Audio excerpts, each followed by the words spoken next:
Fire. Fire, fire, fire. Subnautica? What's this video? Oh shit. Is this Subnautica drama? I heard about, again, I missed so much while I was moving. Apparently Subnautica got into some fucking hot water over some shit. Chad is very uncivilized. They are welcome. With the EULA. Okay, we're just gonna watch it. We're just gonna watch it. Apparently this is an informative little video. Yeah, let's watch it. Oh my god! This is so fucking irritating! I keep forgetting! Is it Subnautica 2 just proved stop killing games right? Subnautica! Subnautica is crazy. Okay, let's watch it. Sorry about that. It's fucking annoying. My VPN's You will freaking out. become comfortable with the idea of owning nothing that you buy in the future. I And if hate you say that. anything against that, you're the problem, and we've heard that before. I bought the Diablo 2 soundtrack physical CD copy just because I wanted to have it in case, like, Blizzard explodes and...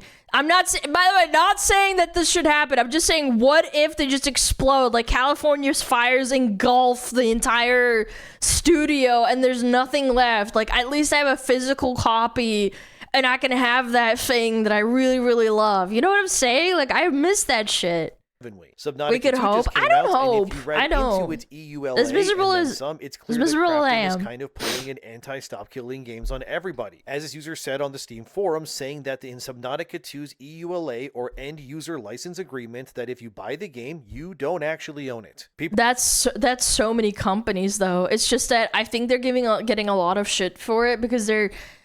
Subnautica's technically like a fucking indie game at this point, even though it's a very successful one. It's still indie in my opinion. on Twitter then shared a massive list of Subnautica 2's EULA, which is so big I EULA. can't even properly fit it onto the screen. That makes you think of in order for you to Yule's see Yule just how Scepter. everything is in it and how long it is, man. So I'll just tell you what's included in this EULA because it's kind of crazy, Call it a dude. So let EULA, me read you man. some of it because, You have again, unk. it's so long. First off, if you buy Uh-huh. Subnautica 2, you don't own it. That is made Yep. fact in its licenses agreement. You are simply renting it despite paying the price that you pay for it. Another weird user agreement part Cringe. is that Crafted makes you confirm by playing Subnautica 2 that you cannot publish recordings, screenshots, or stream the game itself What? without a disclaimer claiming that what's being shown is not supported by Crafton themselves. That's weird.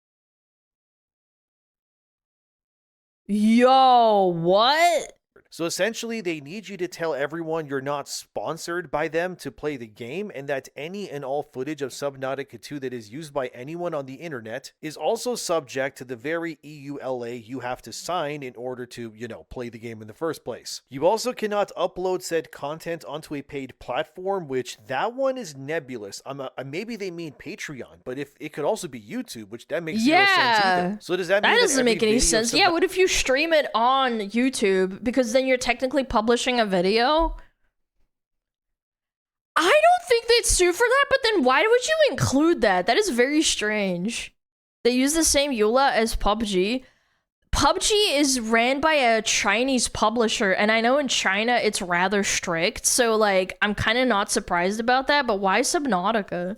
Subnautica 2 is cooked then, like that would be disastrous, including this one too, by the way. One of the points in the EULA states that Crafton can apparently take access away from you at any point for any reason without prior notice. And this point... That is so bad. And again, that reminds me of like Nintendo with Super Smash Bros. Nintendo is notoriously bad about posting about you as a player posting playthroughs and then getting struck for it, even though it's completely within the rights of you doing that as a player. Yeah, it's super strict. Point especially is brought up many I times in hate this that agreement. about So Nintendo. that's good to know. That you can just lose access for no reason, I guess. The terms of the Yep. agreement can also change Yep. for any reason that Crafton wishes without your consent, and they also don't need I think most big companies actually do that. Not that I agree with it, and I honestly kind of fucking hate that. And by kind of, I really do hate that with a passion, because Blizzard can shut down your account for literally no reason. They don't have to give you a reason for shutting it down. They can do that for any reason whatsoever. To give you prior notice either to doing this, which is another point that is brought up many times in this EULA, by the way, as well. One of the weirder parts of this whole thing is apparently Krafton has the right to remotely access your game while you are playing it, which that sounds concerning. Like, how does that even work? Like, they just hack into your game? Does that mean by playing Subnautica 2 it acts as a portal? I don't know if that's standard. Somewhat for Krafton to access your PC or something? Probably not. That doesn't seem ethical, so I would say no. Again, that is weird. I don't think other EULAs do that. Which is, well, again, very weird. Why but do you need nobody that? seems to be bringing that up anywhere as far as I can see. You also apparently cannot stream Subnautica 2 without Krafton's approval, which is, again, weird, considering just how many games on the internet are being streamed all of the time. You also is that normal? I kind of want to grok this while I'm like play Subnautica 2 watching on multiple this. devices unless you buy multiple licenses. There's also clauses allegedly in this EULA, from what I'm reading, that you cannot tarnish Krafton's image or reputation outside of the game. See, I find that weird because if you're playing the game and you're just criticizing this and you're not sponsored, because when you take a sponsorship, this is very standard for streamers. When you take a sponsorship, they usually have a rule of like, you can't shit talk the game because then we're not going to pay you money, which I think is fair because you're advertising the game. Why would you shit talk it? I think that's like within reason because you're taking money for it. But in this case, you're just buying the game. Like, you're not getting paid. You're paying them to rent the game to play it. That's fucked up. You have bought the game, which I guess that means I'm good here because I have not bought the game yet, so I guess that means I'm okay. Like, this is so weird. You are also not allowed to deceive or exploit Krafton according to the EULA as well. The definition of what this even entails is cheating? determined by Krafton themselves, which I hate that. Again, That's very weird. cringe. You also cannot exploit bugs in the game or use indecent nicknames in game as well. You are also That's pretty standard. Not allowed to use another person's account in order to play the game. You are also not allowed to use any VPNs or any technology that will mask your location while playing Subnautica 2 as well. So you can't VPN to play Subnautica? Why? Well, that doesn't make any sense. That is what is going on, dude. There's apparently also a clause that says that you are not allowed to it's a co-op like multiplayer game at best and like a solo game at worst. Like, why do they need all this like invasive shit? Action that goes against social norms. What does that? Play it with VPN, it still works. Yeah, but then they can ban you or take away your right to play the game if they find out. You can do it. Again, you can play a game with a VPN. It's just they can just take it away and say, fuck you. What does that even mean? Like, you can't speak about if they find out, 2 exactly. in a video if you're criticizing it? What? So this video is bad then that I'm making because I'm just reading you what's apparently in the end user license agreement? And this means I'm somehow breaking some agreement that I never made because, again, I haven't bought the game myself yet. And me looking at this EULA, I'm kind of second guessing myself now because why is any of this in your user agreement at all to begin with? The only companies, I just looked it up. In practice, the vast majority of games lets you stream without contacting anyone. Even big publishers like EA, Ubisoft, Riot, Blizzard, Activision, Bethesda, and Valve do not require you to explicitly ask for permission. They just they have public policies that allow you to stream and be monetized. Because streaming is free marketing for them, right? But I know that Nintendo has like really strict guidelines and they're super copyright heavy on YouTube and stuff. And I think like Square Enix, someone said that Square Enix is really, really bad about it. Like you can't like post cutscenes or something. What I don't understand is why is Subnautica behaving like this? That's so strange to me. This kind of all sounds, I'm going to say it, draconian to me in nature. Like, Yeah. based on what I'm reading here, this game has access That's to bizarre. whatever you play it on. You can't use a VPN or say anything negative about it at all. That's Another part weird. claims that any art made of Subnautica 2 by anybody is automatically owned by Krafton themselves. Oh my god, what? Like, you make a piece of fan art and they just own it? Even if they don't pay you for that, that doesn't make any sense either. Like, That's so why would fucked. anyone even make any art that No way they can legally do that. I mean, what do you mean they can legally do that? Yeah, they can. It's just that you'd have to fight them in court. for this game on their socials? That just seems like a terrible so shakedown that's waiting cringe. to happen. Another part of the EULA claims that if you use the documentation of the game, you forfeit the right to sue Krafton or its employees over anything in the future. You are also unable to get refunds for Subnautica 2 if you accept these terms, apparently, according to what I'm reading anyways. Also, Krafton has the right, apparently, to delete your account if your information on your account is not accurate. What does that mean? Like, if you buy this on Steam and you're... It's to reduce exploits on VPNing to get the game cheaper, if I remember correctly. There are several companies that do that, but it's kind of rare. Yeah. I don't know, mailing address is wrong or your name is a nickname, they can now shut down your Steam account because it's not correct. Blizzard Like, does that? No, I think Blizzard, you own your own fan art. They can't, like, use it for their own unless they ask you. Yeah, if you make fan art for their, like, contests and fan art program, then yes, you give them the right to own it because they're giving you, basically, the way that they try to justify it is they're giving you exposure and you're making art for their contest, and that can be used to, like, get an in for, like, work sometimes for other game dev companies, and also for them as well. It can get you an in. But basically, they don't own it. Like, this type of shit is like, oh, if you made fan art for Subnautica, we can just yoink it and, like, put it on our socials and not give you any credit or anything. Further elaboration, because that sounds crazy to me. If you have any issues with the EULA, apparently you also cannot pursue any legal demands against Krafton if you have accepted the user agreement. You also apparently You can argue that in court. You can. give up the right wouldn't to be a fun, judge but you or could. jury to preside over any legal case involving Subnautica 2 if you accept this agreement as well. I could keep going, but Blizzard does that with custom games. Yeah. It basically, because they actually included that with Warcraft 3 Remake, if you made custom games, they basically owned the custom game because they got super duper pissed off at Dota being created from Warcraft 3, like back in 2001 or 2002. I can't remember. Like, really early on, they got really, really butthurt that they lost the rights to Dota 2. When Valve was basically fighting over the rights to it. That's what happened.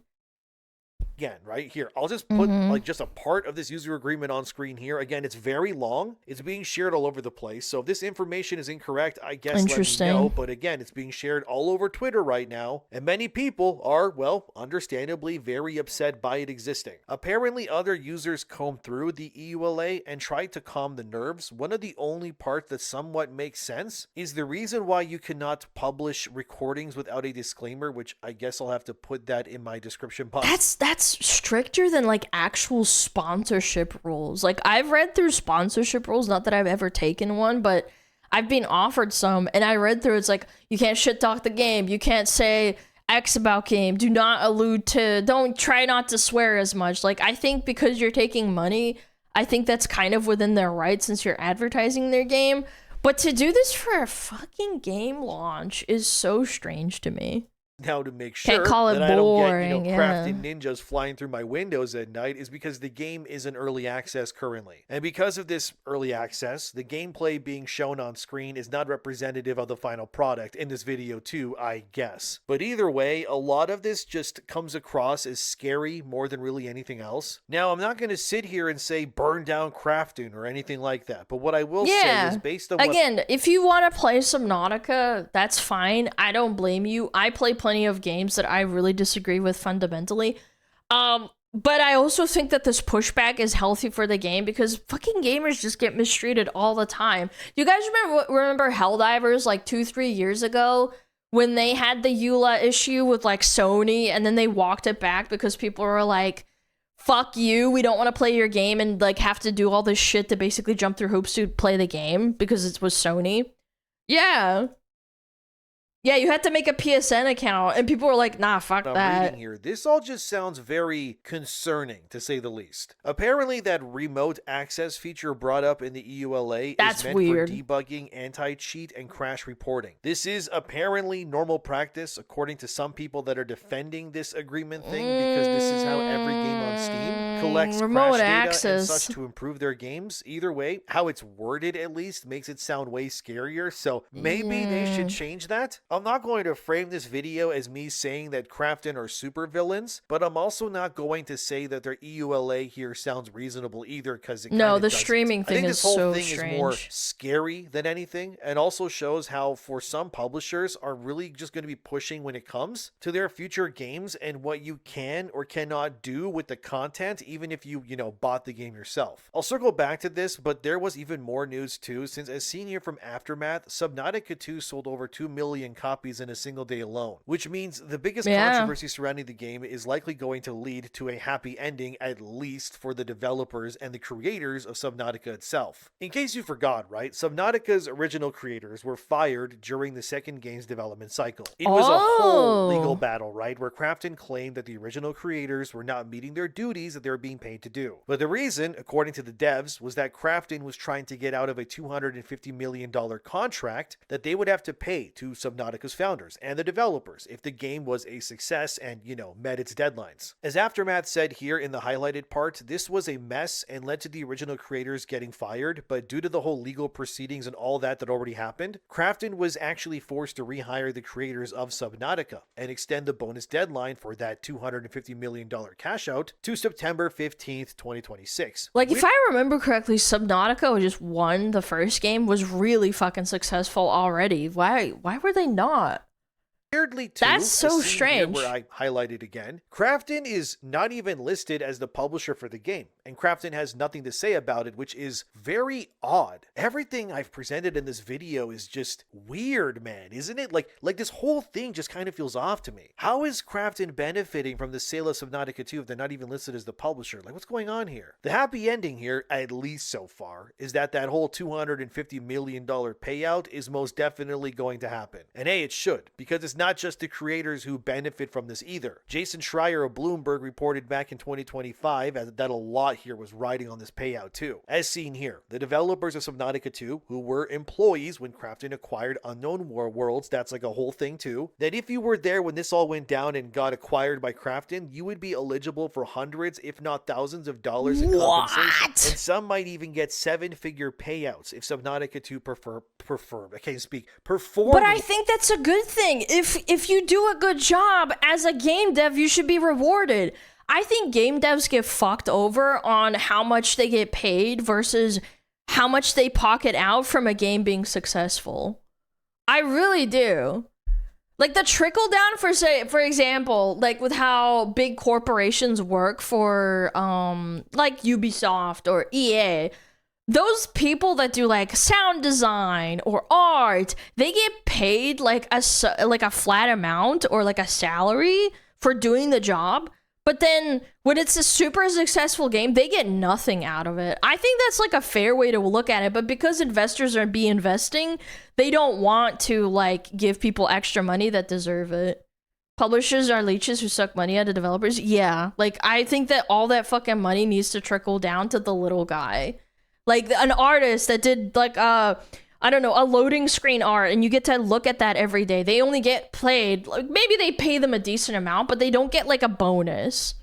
Yeah. Well, which again, right, it sold 2 million copies and then some in a single day. So as I write this video, it's a Sunday morning. So very here's the Steam successful charts game. currently. Subnautica 2 is pulling in over 300,000 concurrent players, which is, very healthy. It hit its peak at almost 500,000, and it's still going strong. Good for them. As also seen here, the user rating is really high. And also, look there on the left. Yeah, the publisher is Unknown Worlds themselves, not Crafton. That's really interesting. So Crafton is kind of being shafted from this release, which makes you wonder what agreements did they and Unknown Worlds come to behind the scenes prior prior to this release then. Either way, based on what's, we're seeing, this is another reason why something like a Stop Killing Games is needed. Because whether Subnautica 2 is good or not, the reality is still the same. You're just not an owner of the game if you buy it. You're just, temporary. And the fact that the end user license agreement clearly states that you can have access to said game revoked at any moment, like that's a scary thing to normalize because that's just not okay. I know it's not really about any one game really, it's just that seeing this happen time and time again all the time really makes me worried about the future of ownership as a whole. Now, of course, okay, yeah, every publisher has legal agreements to some degree when you play. I know that's not exactly new. But what's changed is the public awareness around what these sorts of things actually represent, and I'll just say it how it is. It's all I think the customer needs to be more aware of what people are doing to, like, basically the people that work on the games. Or what they're getting into. I think that a lot of people who, like the average Joe Schmo, not like we as a community, we know about this stuff because we talk about it pretty frequently.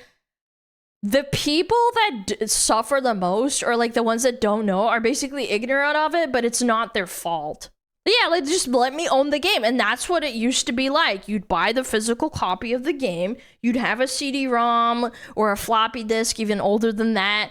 Now you just get nothing. Now you just have to download it and that's it. They could just take away the download and it's over for you. How are you going to get the game? You just spent money and you're never going to get it. Designed around controlled access because that is what it is. So it's no surprise why people are reading the fine print here and you're seeing the sort of backlash online that you are. Because people are kind of realizing and asking a very uncomfortable question, which is, what exactly are we buying anymore when we buy these games then? And yeah, that's a good question to ask, by the way. You don't. You buy, when you buy nothing. Game, you do not own the software. Your access can change whenever whoever is selling it to you wants to change that too. The services, those can be terminated. I mean, even online functionality can just disappear overnight, and your purchase overall is, well, conditional at best. Look, I'm not saying again that people should boycott crafting or anything, but I do think if you want to play the game, understand that yeah, this is not okay. I don't think the Subnautica 2 developers over at Unknown Worlds should have to suffer for this because, again, they clearly did not make any of these decisions. Yeah, and they made a wonderful game. People clearly are enjoying it for a reason. The game is selling because of the love and passion of the Unknown Worlds devs, right? And exactly. I truly do hope that the game does sell well. For really the only reason, because I want the developers to get their due, because yeah, they deserve it. They deserve that money. They made the game in the first place. Yeah, but they get nothing. I don't think that Crafton is inherently evil. Well, hopefully not. I mean, they just need to understand that what they're proposing is, a step too far. Either way, though, this is not really unique to Subnautica, and I know that. The entire discourse surrounding, digital games or even physical game ownership is kind of one of the biggest lies in modern games right now overall. Like, can we agree on that one? Because it does all come... And it's becoming more and more acceptable. That's the thing. I think these EULAs are becoming more and more bold because people aren't pushing back because of just ignorance. They just don't know. Why didn't they go with a different publisher? I had that same opinion when, what was it called? No Man's Sky went to publish with Sony. Sometimes you just don't really have a choice and you think that's the best possible outcome for you. I don't think the people that make these decisions are that dumb. They do look at statistics. They do look at outcomes. They do look at projections. They probably just had to go with it. Yeah, like, I don't think it's all their fault. Maybe like part of the reason it's their fault, and I do think that you can blame them, but it's like sometimes it's just like, what are you supposed to do? Like, you need to publish the game or it's all for piss and not.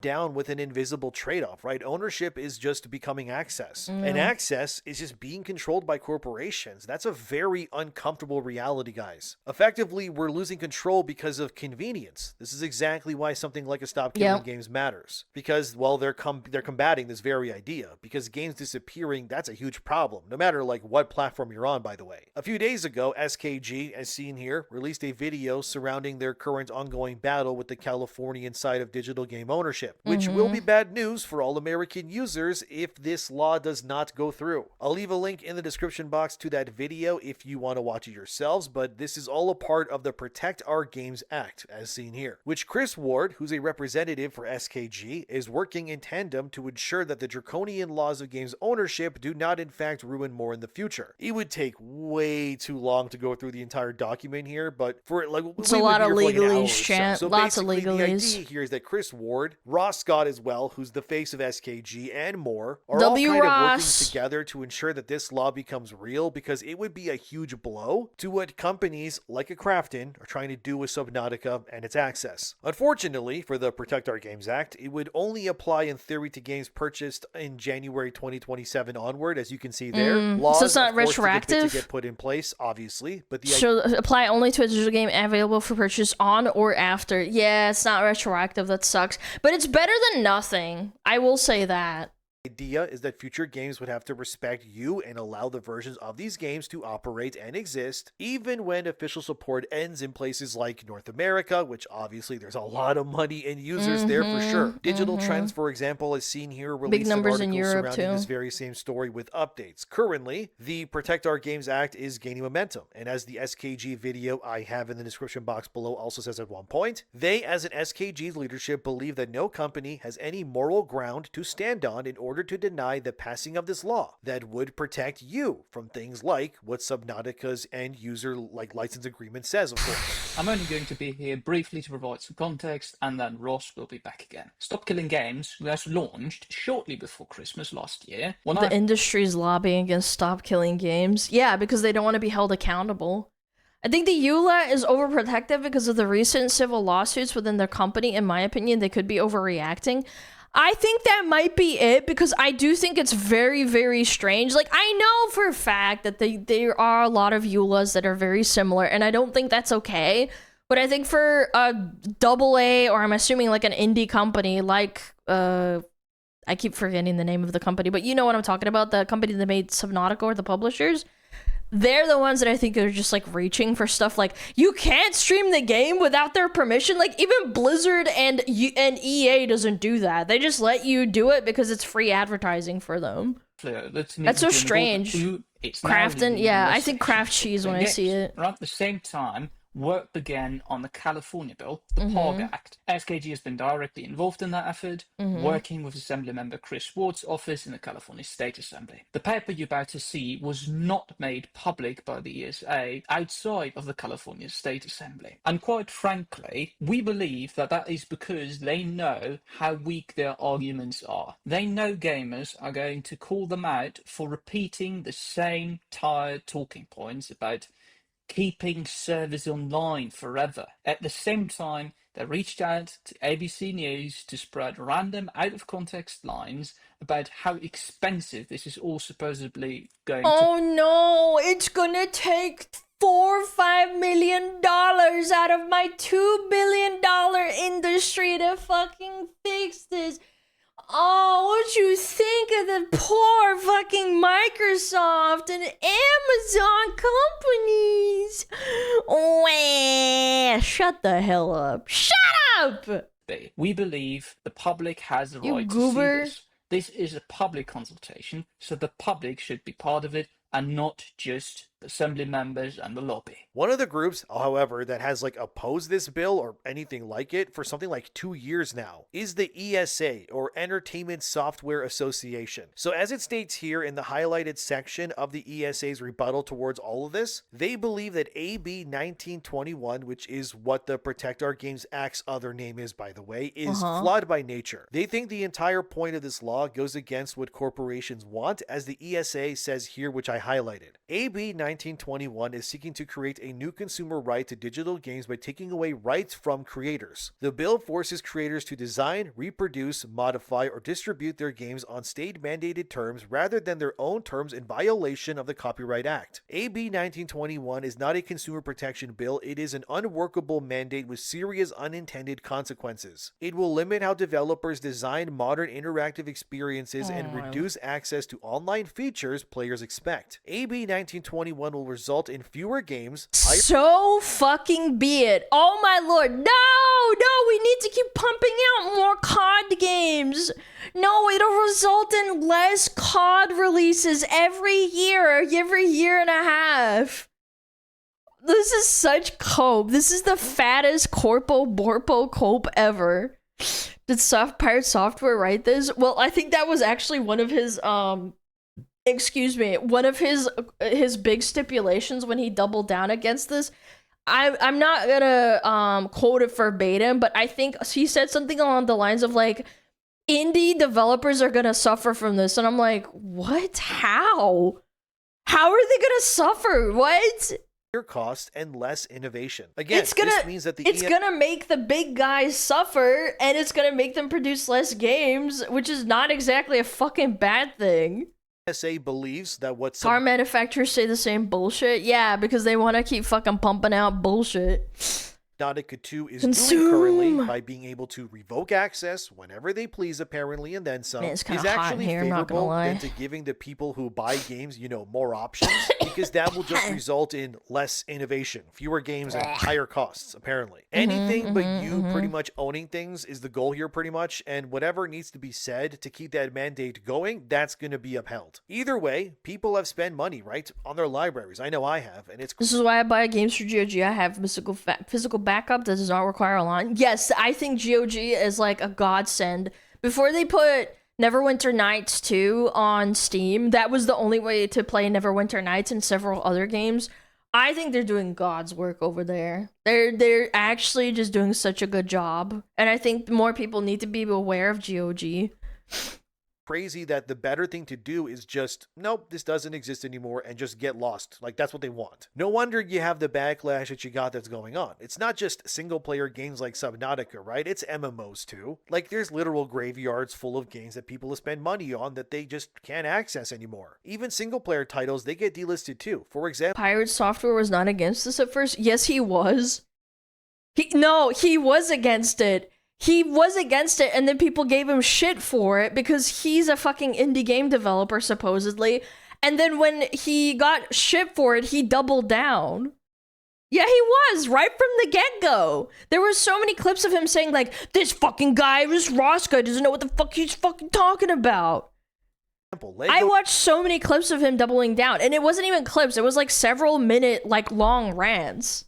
2K drive, as you can see this fucking here. sucks. It's shit. This is stupid. This is dumb. The multiplayer options will cease. I heard it. If it. you don't own it already, it's gone for good. A great recent example of this very thing happening in real time. What makes the whole Subnautica 2 discussion so important within this is that it's a game where players are still, you know, emotionally associating with the immersion when they're playing it, right? Like Subnautica, that game represents exploration, isolation, even world building. A little bit of horror, people little are jump scares. Invested in these worlds. Like, how can you blame them? Like, that's why it just sold 2 million copies in a day already. That's crazy. But when these legal language nonsense stuff reminds players that even these experiences ultimately like exist under, I guess, temporary licensing structures because they do well, then the illusion kind of breaks, doesn't it? That's why you have the reaction that's so intense with this whole end user license agreement thing. It's not accidental. The gaming industry increasingly prefers these kind of ecosystems, right? That are built around controlled access, because controlled access will then also create dependency on them too. And dependency, that's just going to lead to reoccurring revenue via stuff like subscription models, digital only libraries, like you name it, because the less ownership that you have in theory, well, that just leads to more leverage that the corporations then gain. And that's kind of where this is all going. The entire industry and what they're making at this point is becoming temporary, right? It's just to funnel you into a system, which is essentially what Microsoft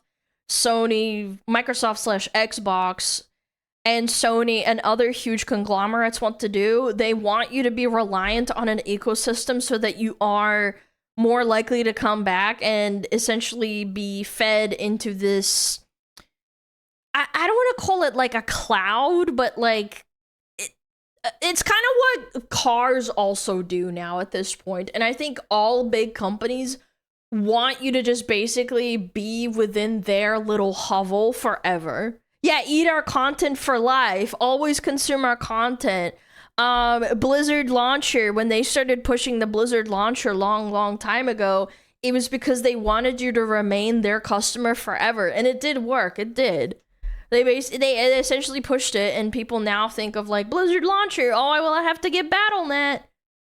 games, it's the DLC, it's the storefronts, Yeah, you name it. Origin. It's all being turned off and Yeah. on by a simple switch, and you Epic really can't do Games. nothing about it currently. So the future in the end here is where your library of games only exists through permissions, and your Exactly. games will require Yep. perpetual authentication. Preservation also just becomes impossible unless it's on GOG, and now the corporations will just have full access. That's kind of the nightmare scenario that many see that is now approaching, and honestly, they're not crazy for worrying about it. SKG should be about you owning things and your rights. The idea that art and entertainment shouldn't just evaporate immediately out of nowhere. So if buying no longer means owning anything, well then something is deeply broken with this system then, isn't it? The controversy surrounding Subnautica 2, it is bigger than one end user license agreement, okay? It exposes the future that the whole gaming industry is, quietly building towards without people even realizing it sometimes. A future where your games are just becoming services. Gaming became one of the most powerful entertainment mediums in history because players formed real connections with these worlds. I know I have. Mass Effect, Final Fantasy, Dark Souls, Coring the House for Nintendo DS, you name it. But those connections require permanent access, if you ask me. And if the industry keeps treating games like temporary rentals, instead of these lasting works that people can truly own, well, If car companies could make you basically rent their cars so that you give them money forever rather than you just owning the car outright,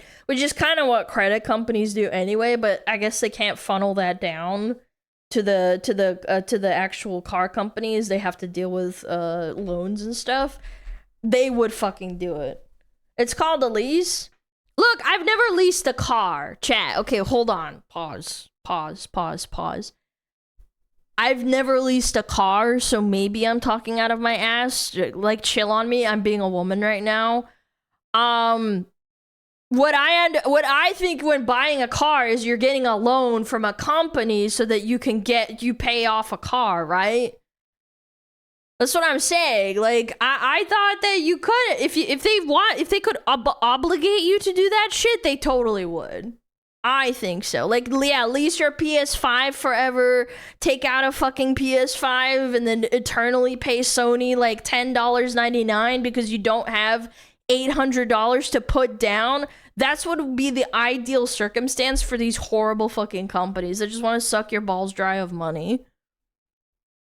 players are eventually going to stop trusting the entire system altogether, and like, why wouldn't they? Interestingly, you also had the story from PC Gamer where I would honestly argue they already do that with, like, what is it called, like heating seats and what was that other thing that Mercedes tried to do, capping your speed on a car. Don't they already do that? Yeah, BMW has a thing that makes heated seats a subscription. Yeah, exactly. That's what I'm talking about. If they could do that for the entire car, I bet you they fucking would, but they really can't, apart from leasing, obviously. But I don't think leasing cars is that common. Detailed how nuclear bad horsepower on Volkswagen. Yeah, that was it. Capping the horsepower. It's ridiculous. Jailbreaking your Volkswagen to go faster. Using ChatGPT to figure out how to get out of paying Unknown Worlds their $250 million payout bonus. The entire thing just feels like a mess that could have been rightfully avoided, since Krafton essentially threw Unknown Worlds' creators under the bus, only for them to revert back to the exact same spot they were in to begin with before all of this went down anyways. But now the creators likely don't trust them, and who can blame them? And the developers are probably going to be side-eyeing them constantly too, and I mean, that payout is likely going to be paid out one way or another. Again, they have until September 15th, 2026 to hit that goal. With 2 million copies and then some already sold, they're practically there like months in advance. And I'm not surprised, since Subnautica 2 was the most wishlisted game on Steam prior to release. Apparently, the game had something like almost 1 million active users across all platforms recently too, which makes me believe that, they're going to get their payout and then some. Yeah, 400K. I just kind of wonder, once this is all said and done, what the professional relationship will look like for Krafton going forward with Unknown Worlds. Will everybody just leave once they get their payouts and then... Probably. Usually when... I think this is actually a good thing. When you get mistreated by a publisher, fucking leave, bro. You clearly have the good talent. This is actually kind of what happened, I believe, with Blizzard North when they finished making Diablo 2 and they were gonna start gonna start working on Diablo 3. I think in the very early concepts of Diablo 3, Blizzard North basically just scattered. Or was it Diablo 2? I don't remember. I might be misspeaking, but if I remember correctly, Blizzard North was one of the reasons why those very talented people basically just scattered after they were done under contract. Leave Subnautica gutted? I mean, Yeah. the developers could just leave with the creators once their contracts expire. They could just make another studio, and then they could just make Subnautica 3, even if it's not called that, obviously. I mean, we've seen this happen before. And I mean, if they were willing to throw these people under the bus the way that they did, who's to say it won't happen again in the future, right? Either way, it's a complicated position, but do I support Subnautica 2 or not? It's kind of hard to say. Do you support it even? But either way, that whole EULA is kind of crazy draconic. No two ways about it, honestly. And the backlash that Crafton You're a is receiving turd. is kind Thank of you. warranted because it's crossing a line that honestly shouldn't be crossed in the first place. Again, I don't hate Crafton, but they need to meet people halfway here. Otherwise, this is just going to keep... They're behaving like a corporate, and I guess maybe they are a complete corporation. How many investors do they have? I don't know. getting I've never worse, looked into but it. What do you think? Let me know. Thanks for Nasty. being here. Subscribe if you'd like to, and Borpa, see you borpa. guys next time. I was there. Blizzard subcontracted Vivendi. What, you mean Vivendi, not Vivendi? Ah, that was a good video. Yo, thank you so much for the video, Mr. Endymion. Appreciate it. Good little tidbit of info. Oh, yeah.